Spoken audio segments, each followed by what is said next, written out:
Jin Haji.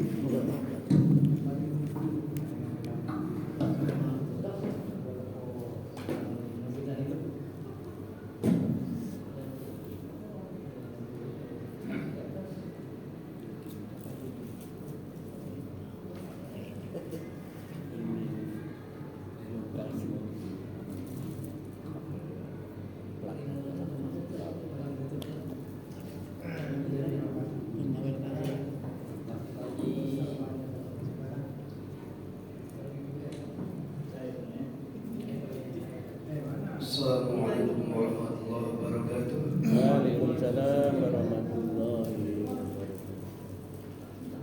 Alhamdulillah, bismillah, alhamdulillah, Allahumma sholli ala sayyidina Muhammad ibn Abdullah wa ala alihi wa sahbihi wa mawala.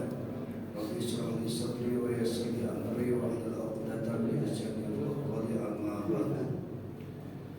Puji dan syukur kita panjatkan kehadirat Ilahi Rabbi Allah Subhanahu wa taala yang senantiasa masih memberikan kemampuan kepada kita untuk bisa melaksanakan salah satu amal ibadah, yakni amal ibadah sholat maghrib berjamaah. Dan insyaallah dilanjutkan dengan kajian rutin majelis ilmu fikih sholat. Mudah-mudahan segala daya upaya kita, segala langkah dan segala aktivitas kita menjadi ibadah di sisi Allah Subhanahu wa taala. Salawat dan salam semoga limpahkan kepada junjungan kita Habibana wa Rasulana Sayyidina Muhammad Rasulullah SAW. Allahumma sholli ala Sayyidina Muhammad wa ala Sayyidina Muhammad. Hadirin kaum muslimin rahimakumullah, alhamdulillah wa syukurillah. Pada malam ini kita insyaallah menyimpulkan atau menutup daripada fikih rukun sholat gitu. Insyaallah setelah ini kita kembali ke setelan awal. Minggu depan insyaallah kita tafsir kembali. Minggu selanjutnya kita fikih. Untuk fikih kita insyaallah akan membahas tentang fikih sholat berjamaah, tata cara, aturan dan ketentuannya bagaimana. Mudah-mudahan kita bisa simak dan bisa sampaikan. Sebelum saya mengawali kajian, saya izin mungkin memohon kepada para hadirin dan mungkin juga ada di antara kita yang kurang sehat. Kebetulan saya pun agak kurang sehat. Mohon doanya. Bismillahirrahmanirrahim. Allahumma adzil bas atrabana sunta syafila shifa ila sifauka la yughadiru saqman al-Fatihah. Alhamdulillah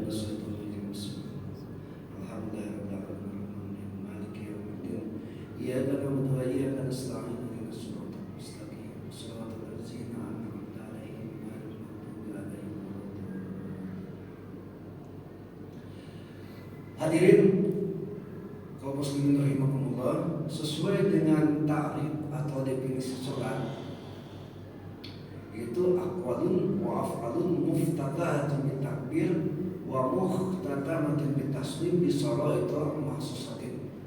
Segala bentuk ucapan, perbuatan dan apapun itu diawali dengan takbir, maksudnya takbiratul ihram, dan diakhiri dengan salam, yaitu assalamualaikum.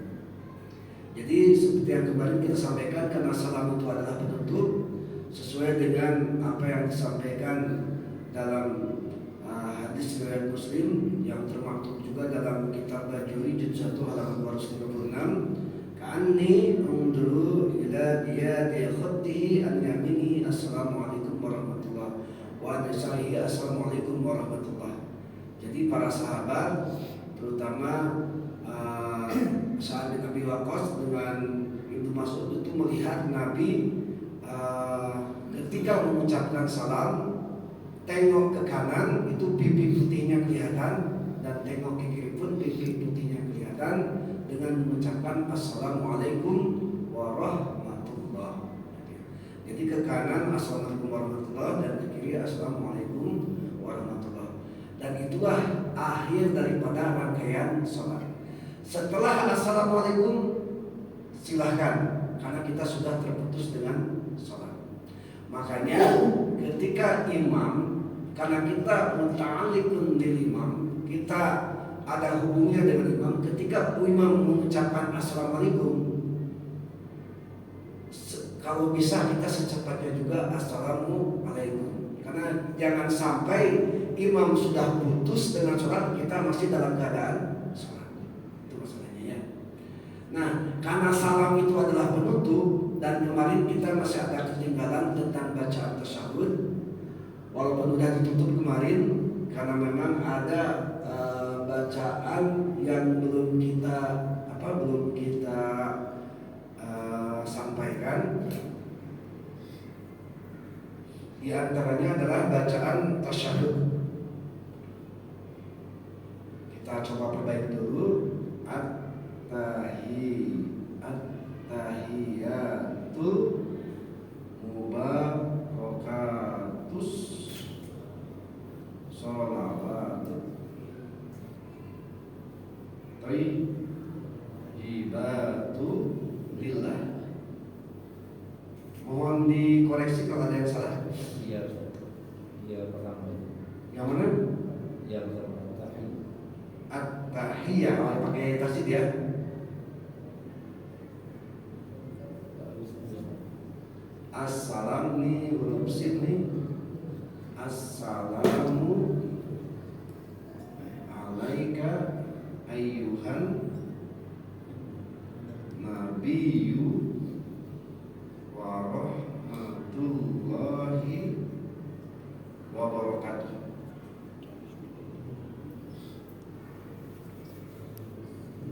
Nah, ini salah nih. Sebetulnya bukan asal kayak gini ya.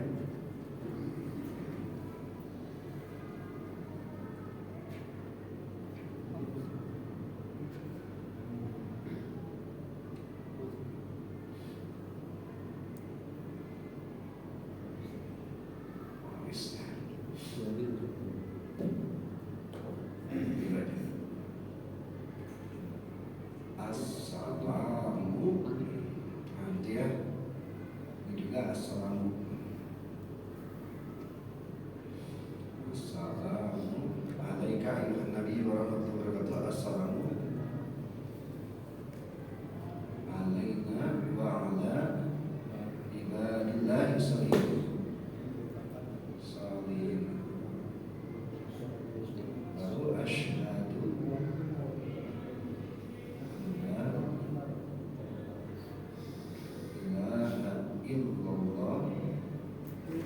ini bisa illallahu ilallah bisa. Nanti kita jelaskan kalau kita sempat. Wa asyhadu anna Muhammadar Rasulullah. Baik. Tolong dikoreksi, khawatir ada yang kurang tepat ya. Yang mana? Yang ketiga. Ini ya. Ini H ya. Oh, wala ibadillahi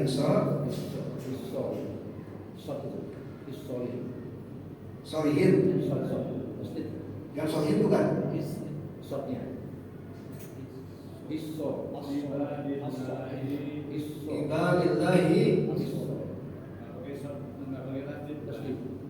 Ibadillahi sholihin. Oh iya ya. Berarti pakai ulang kalau gitu, kalau pakai tasjid. Sholihin. Pakai tasjid ya. Ada lagi yang keliru? Udah ya. Baik. Karena bacaan tasyahud itu termasuk rukun qauliyah, maka perlakuannya sama seperti hanya bacaan Al-Fatihah. Syarat Al-Fatihah ada 10. Demikian juga kemarin kita sudah bahas syarat tentang tasyahud. Nah, malam ini kita coba yang pertama, at-tahiyat atau tasyahud. Karena kadang-kadang kita bilangnya at-tahiyat atau tasawuf, terserah, dua-duanya sama lah. Kalau at-tahiyat memang diawali dari mulai dari kalimat pertama. Kalau tasawuf itu kesaksian dari kalimat asyhadu. Nah, wa qaliluhu, sedikitnya bacaan at-tahiyat itu kemarin kita jelaskan. Yang pertama at-tahiyatu pakai lillah. Nah, kesini at-tahiyatu lillah itu yang wajibnya. Adapun al-mubarakatuh sholawatut thayyibatu itu sunnah biasa. Jadi yang wajibnya itu adalah at-tahiyatu lillah. Misalnya kita mau tergesa-gesa nih, cukup at-tahiyatu lillah. Assalamualaikum ayuhan nabi warahmatullahi wabarakatuh. Assalamualaikum warahmatullahi wabarakatuh. Selesai. Itu cukup dengan kalimat itu. Cuma masalahnya kita kembali ke awal. Kalau dunia saja kita ingin lengkap, ingin paket semuanya. Masa iya tahiyat harus sampai segitu? Karena ini redaksi hadisnya sampai 12 hadis. Ada yang diriwayatkan oleh Ibnu Abbas. Yang Ibnu Abbas itu ini yang terlengkapnya at-tahiyatul mubarakatuh sholawat thayyibatun dan sebagainya. Ada yang diriwayatkan oleh Ibnu Mas'ud. Itu berbeda lagi. Ada yang diriwayatkan oleh Siti Aisyah. Itu Siti Aisyah bahkan at-tahiyatul lillahi zakiyah. Ya, berbeda-beda. Karena saya sudah berkomitmen kita khusus mazhab Imam Syafi'i, maka kalau mazhab Imam Syafi'i yang tertulis di sini. Jadi tidak usah kemana-mana lagi.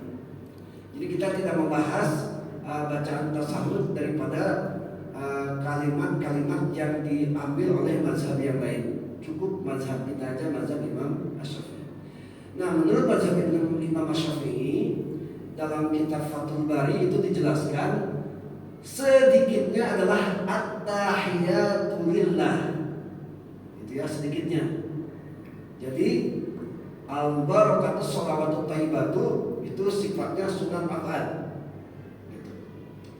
Walaupun tetap untuk kesempurnaan kita baca secara lengkap. Nah, selanjutnya assalamu alaika itu bisa diganti dengan salamun alaika. Gitu ya. Walaupun ya sebetulnya kita mendingan ke pakem standar aja, yaitu kalimat assalamu alaika. Dari assalamualaikum sampai ke syahadat itu dinamakan bacaan tasyahud. Jadi tasyahud itu sampai asyhadu an la ilaha illallah wa asyhadu anna muhammadar rasulullah, sampai sana. Bagaimana dengan Allahumma sholli ala sayyidina Muhammad? Nah, itu lain lagi, bukan tasyahud itu. Itu namanya sholawat. Beda ya, Pak ya? Jadi yang namanya tasyahud itu dari at-tahiyat sampai wa anna muhammadar rasulullah. Dan selanjutnya adalah sholawat sampai innaka hamidum majid. Kemarin sedikitnya sholawat adalah Allahumma sholli ala Muhammad. Cukup segitu, langsung salam sah. Gitu ya, itu sedikitnya, simpelnya. Baik, bismillahirrahmanirrahim. At-tahiyatu itu asal kata dari at-tahiyyu.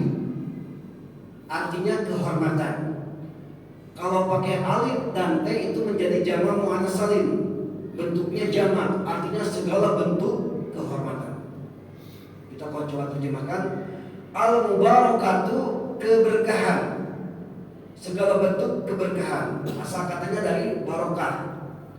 Tambah alif dan t jadi jamak muannats salim, jadi segala keberkahan. As-sholawatu itu asal kata dari sholat. Jadi jamaknya dari sholat, gitu ya. Ini ada dua pengertian. Yang pertama sholat kita, yang kedua itu kesejahteraan. Tapi kalau lihat konteksnya ini adalah sholat kita. Yang selanjutnya adalah at-thayyibat dari thayyibun. Jamaknya thayyibat, segala macam kebaikan. Jadi kalau kita terjemahkan segala macam kehormatan, keberkahan dan semua sholat dan semua kebaikan itu lillahi bagi Allah Subhanahu wa taala. Itu pengertiannya. Jadi apa ya? Jadi segala macam bentuk kehormatan, keberkahan, kesejahteraan atau sholat kita, kebaikan lillah itu bagi Allah Subhanahu wa taala. Itu terjemahannya saja. Seperti yang saya sampaikan kemarin dalam kitab Bainama yang dikarang oleh Imam At-Tirmidzi, kalimat at-tahiyat itu diucapkan pertama oleh Rasulullah ketika peristiwa Isra wal Mi'raj. Ketika Nabi Muhammad bertemu dengan Allah, dan bertemunya memang melihat, dan memang melihatnya dengan pandangan Rasulullah SAW. Jadi satu-satunya makhluk yang bisa melihat daripada zat Allah adalah Rasulullah SAW. Nabi Musa tak mampu, hanya kalamullah, hanya langsung mendengar kalam Allah. Cuma Nabi Muhammad yang bukan sekedar mendengar tapi juga melihat. Nah begitu. Nah, jadi kalimat pertama yang disampaikan oleh Rasul kepada Allah, seolah-olah ketika bertemu Nabi berkata begini, at-tahiyatul mubarakatus sholawatut thayyibatu lillah.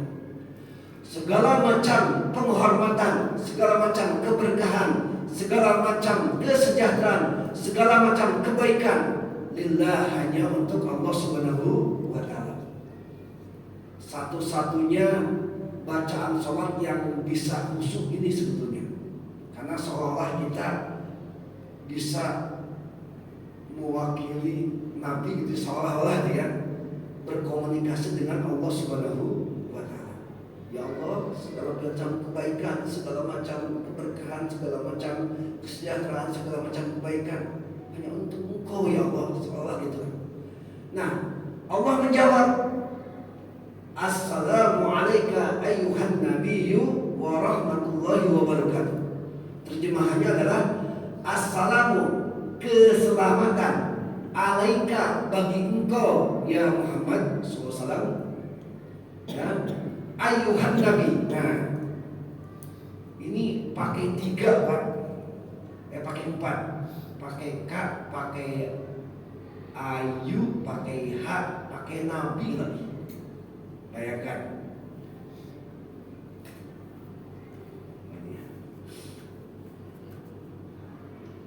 Kebayang Allah, zat Tuhan kita yang menciptakan kita, yang menggenggam seluruh semesta alam. Bayangkan saja seandainya kata-kata itu kepada kita, keselamatan bagi engkau, hai Pak Imam, hai siapa, Pak Haji, siapa itu? Itu langsung dari zat pencipta. Nggak kebayangkan kebanggaannya, kan seperti itu. Dan di sini jelas-jelas hitobnya sama Rasulullah, karena alaika. Kalau kedua orang itu alaikuma, kalau kesemua itu alaikum. Makanya assalamualaikum, keselamatan bagi semua. Tapi kalau assalamu alaika itu keselamatan bagi engkau, berarti seorang, berarti khusus Nabi. Udah gitu pakai ayu lagi. Apa itu ayu? Ayu itu kalimat taukid. Jadi apa, keselamatan itu benar-benar buat engkau. Ayu itu hanya tanbih, mengingatkan, memperingatkan bahwa betul-betul, ingatkan ya, bahwa betul-betul keselamatan itu bagi kamu Muhammad Sallallahu Alaihi Wasallam. Udah gitu pakai nabi lagi, udah nabi lagi. Sebetulnya kalau kak saja nggak pakai ayuhan nabi udah cukup, bahwa itu hitungnya kepada Rasulullah Sallallahu Alaihi Wasallam. Nah ini sebuah kebanggaan bagi Nabi, diberikan keselamatan, kesejahteraan langsung diucapkan oleh Allah Subhanahu wa taala. Nggak usah jauh-jauh lah Pak. Kita diberikan ucapan selamat langsung oleh wali kota, langsung oleh gubernur, apalagi langsung oleh presiden. Ya secara manusiawi ada kebanggaan kan gitu. Apalagi ini oleh Allah Subhanahu wa taala. Nah, gitu. gitu ya. Baik, dan ini bukan salam saja. Wa rahmatullah, dan rahmat Allah, wa barakatuh, dan keberkahan Allah. Bayangkan Nabi dikasih keselamatan, dikasih rahmat, dan dikasih berkah.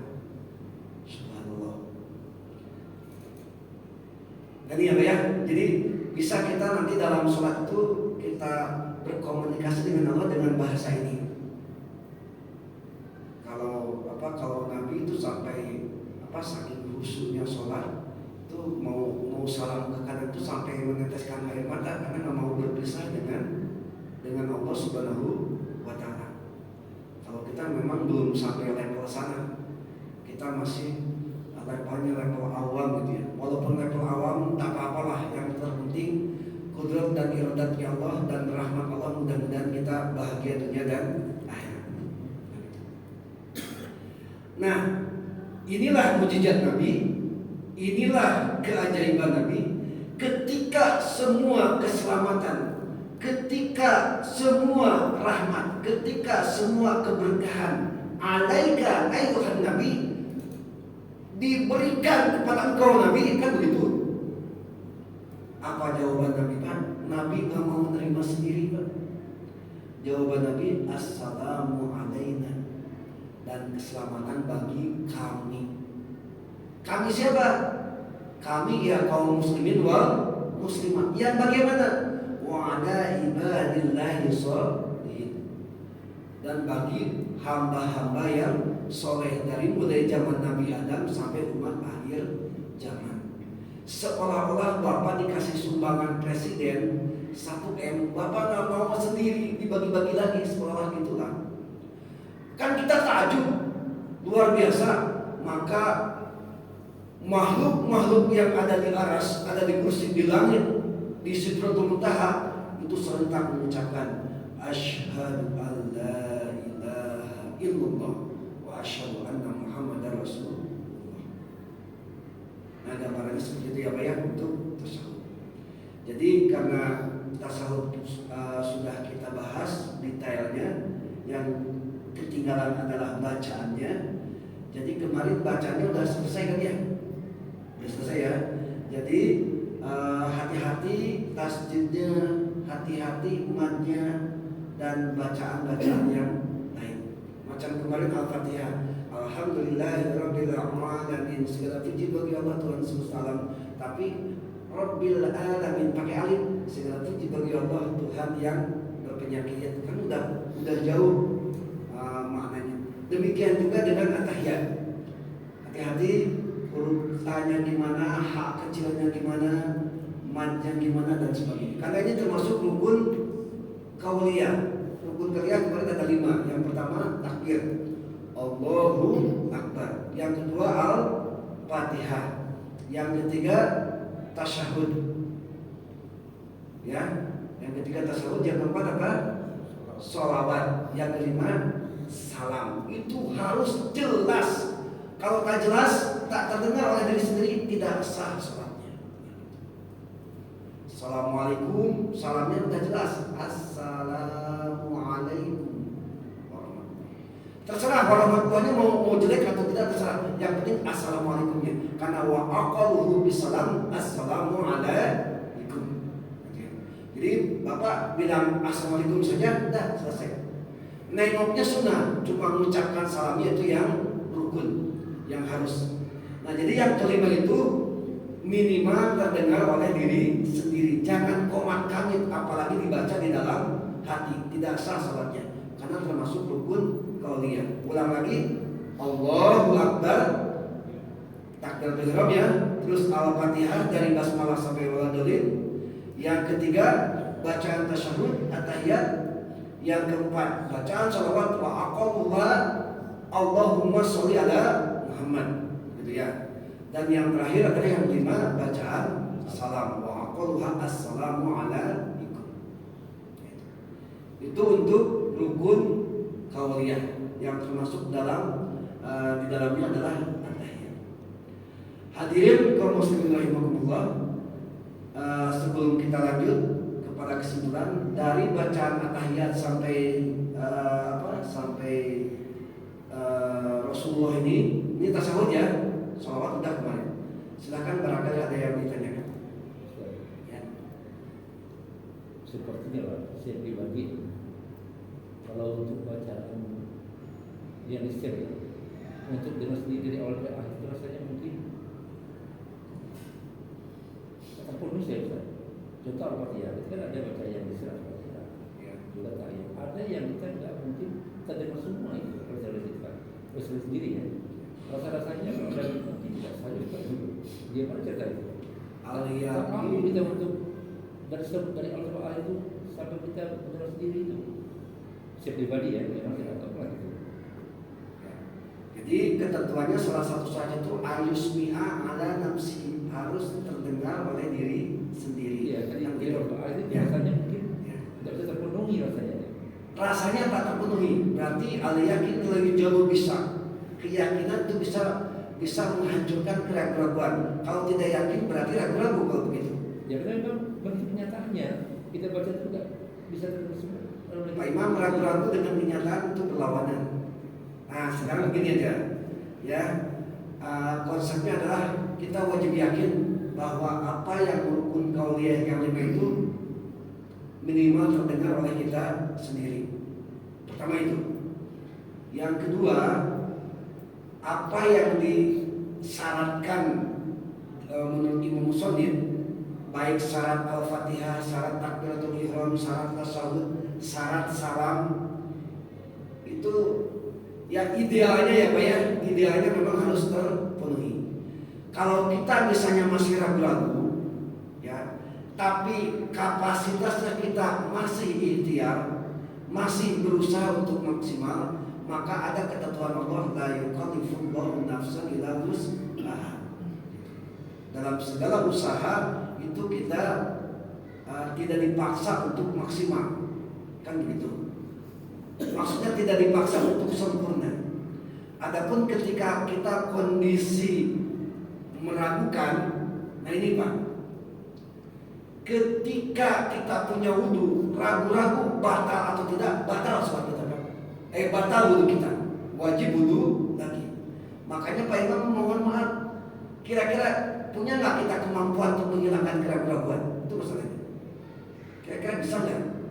Ya maksudnya gini, kita udah usah rasanya dari awal akhir itu nggak bisa terdengar di semua oleh kita pribadi ya. Ini saya pribadi. Kalau hening terdengar pribadi nggak? Ya, jadi gini ketentuannya. Ketika kita membaca rukun qauliyah, standarnya adalah hening, Pak. Jadi silahkan di keheningan, ya mungkin bahasa puisinya di keheningan malam yang mungkin tidak terdengar apa-apa kecuali napas kita sendiri, silahkan bacakan. Kita tes ya dalam tahajud kita terdengar tidak.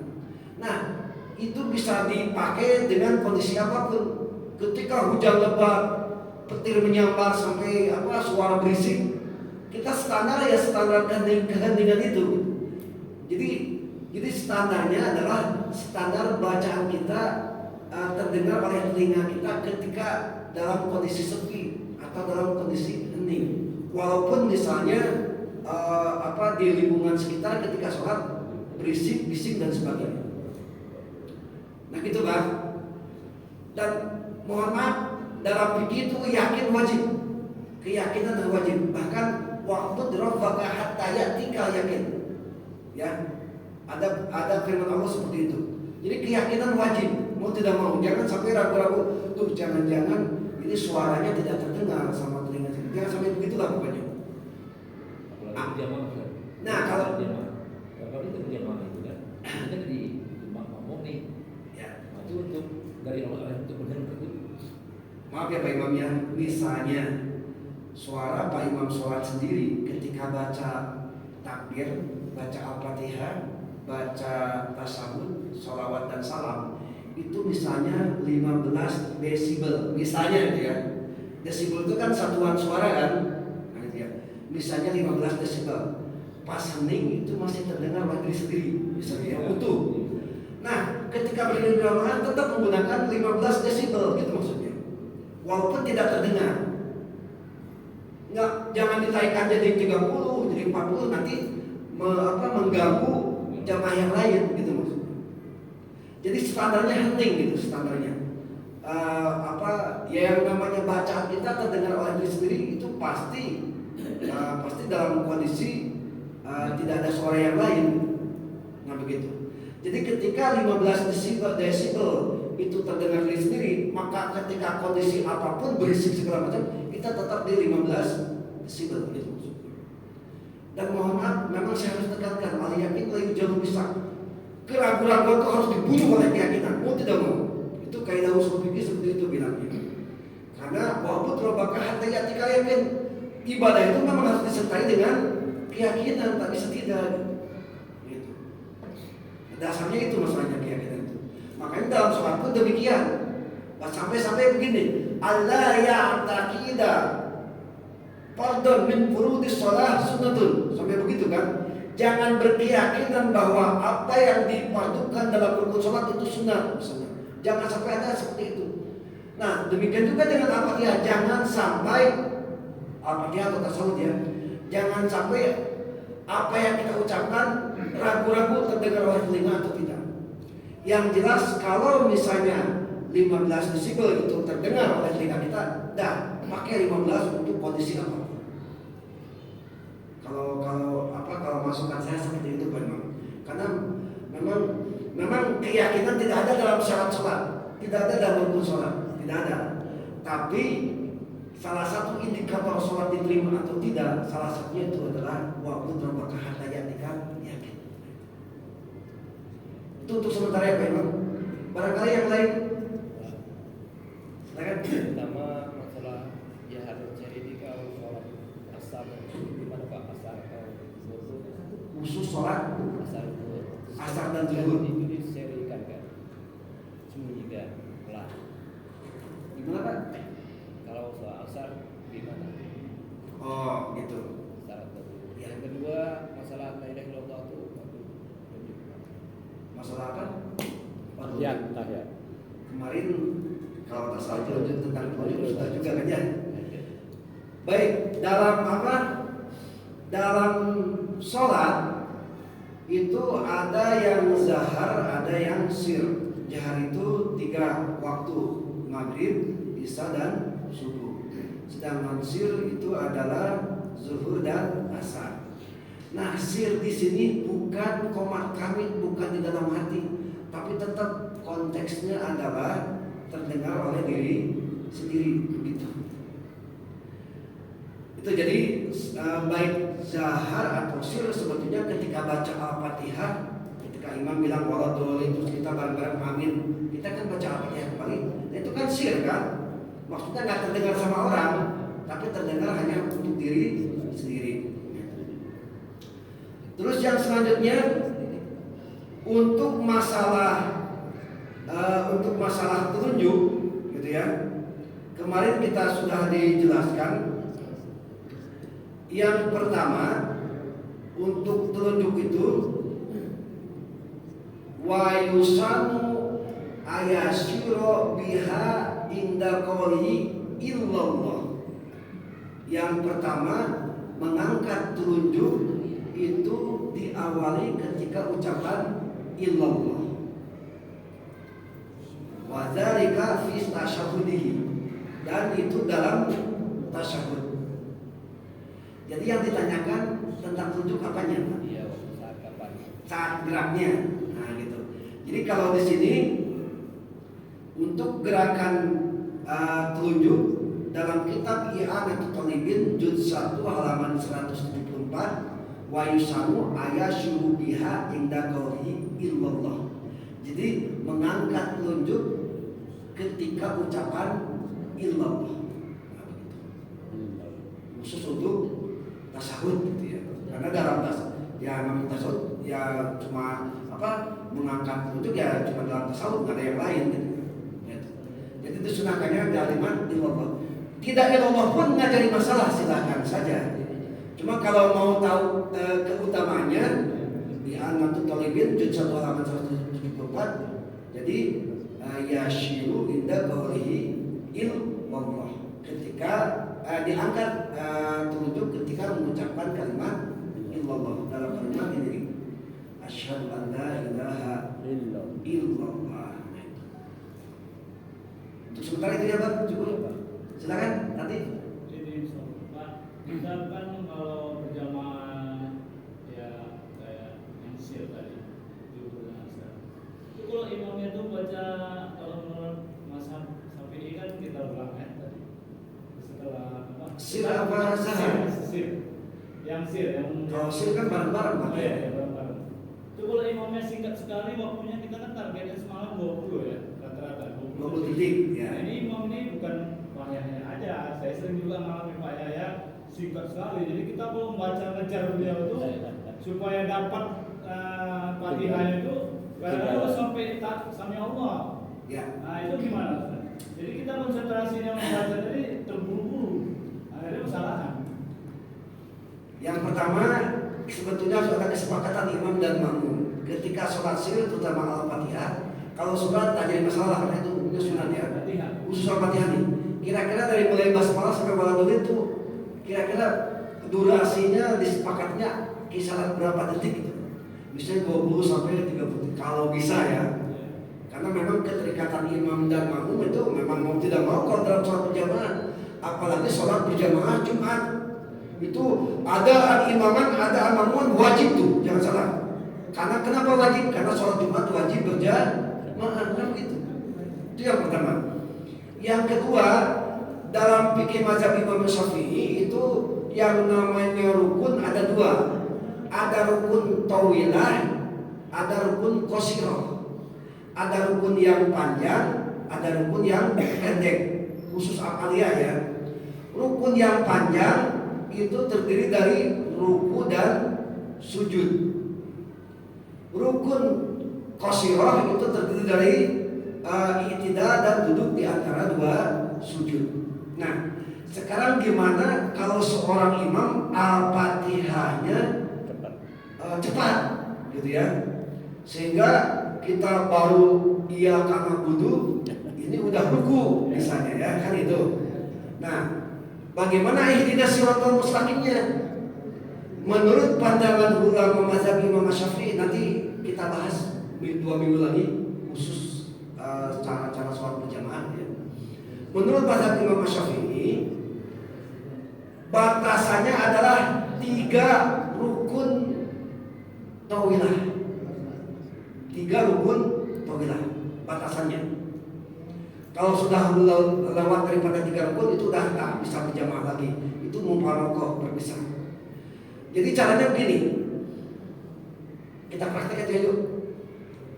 Soalnya kalau tanpa praktek susah.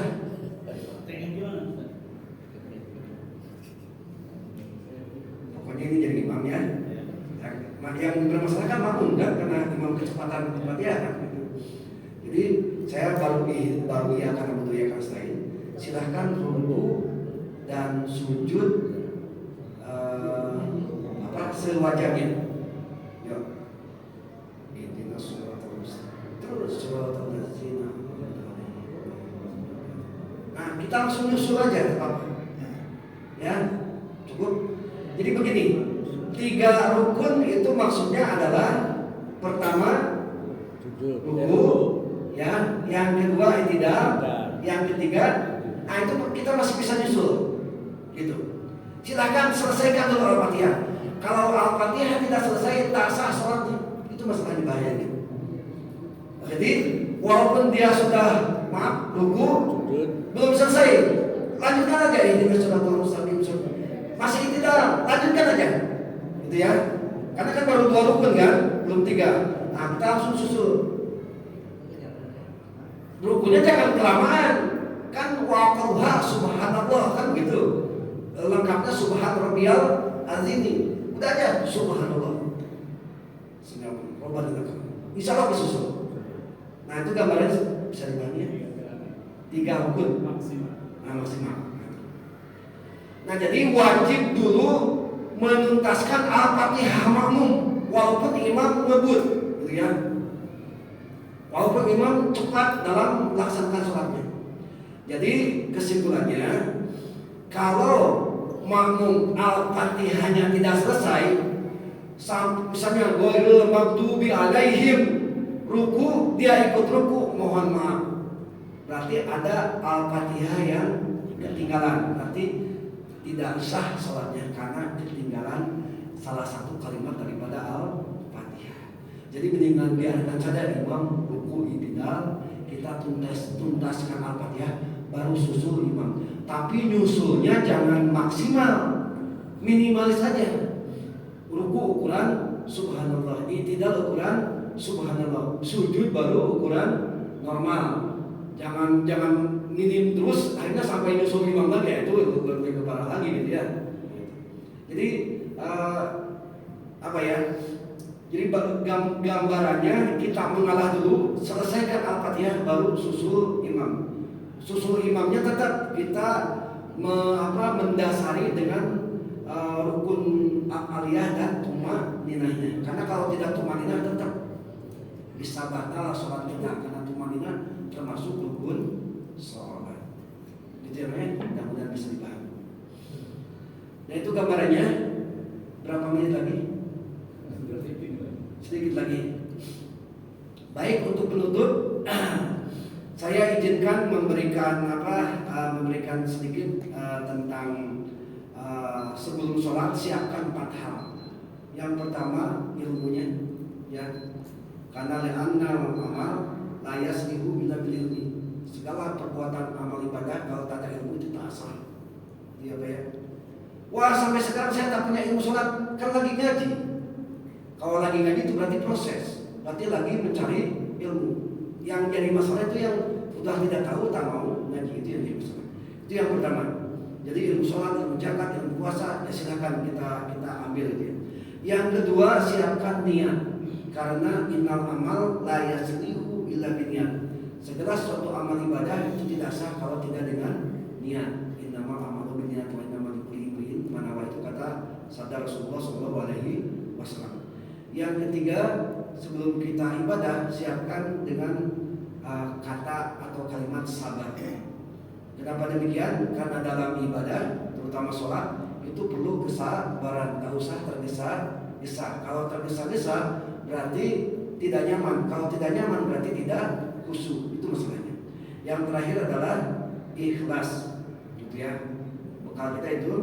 Jadi ini adalah 4 yang insya Allah sholat kita diterima oleh Allah Subhanahu wa Ta'ala. Kenapa harus ikhlas? Di annal amal la yuqbalu bi ghairi ikhlas. Semua amal tidak diterima oleh Allah kecuali dengan penuh keikhlasan. Hadirin kaum muslimin rahimakumullah, kalau kita memenuhi syarat dan rukun sholat, insya Allah mungkin sholat kita sah. Tapi sahnya sholat belum tentu diterima oleh Allah Subhanahu wa Ta'ala. Sah sholat saja belum tentu diterima, apalagi kalau tidak sesuai dengan rukun dan syaratnya, kan gitu. Nah, jadi salah satu daripada indikator diterima ibadah kita oleh Allah Subhanahu wa Ta'ala, pertama syarat dan rukun, yang kedua ilmu, yang ketiga niat, yang keempat sabar dan ketika menjalankan ibadah, dan yang terakhir adalah ikhlas melaksanakan ibadah kepada Allah Subhanahu wa Ta'ala. Kalau sudah berkumpul sesuatu yang demikian, insya Allah sholat kita, ibadah kita diterima oleh Allah Subhanahu wa Ta'ala. Amin ya Allah ya Rabbal alamin. Hadirin kaum muslimin rahimakumullah, itu saja mungkin yang bisa saya sampaikan. Saya mohon maaf kalau ada kata-kata yang agak cadel atau kurang bermakna, karena memang agak kondisinya agak kurang fit gitu ya. Jadi mudah-mudahan bisa dimaklumi, dan yang terakhir mudah-mudahan pengajian ini bisa menjadi bukti kelak di akhirat bahwa kita pernah berusaha untuk memaksimalkan ibadah kita kepada Allah Subhanahu wa Ta'ala. Sekian dan demikian, Allahumma fiqh ila aqwamit thariq. Wassalamualaikum warahmatullahi wabarakatuh. Waalaikumsalam.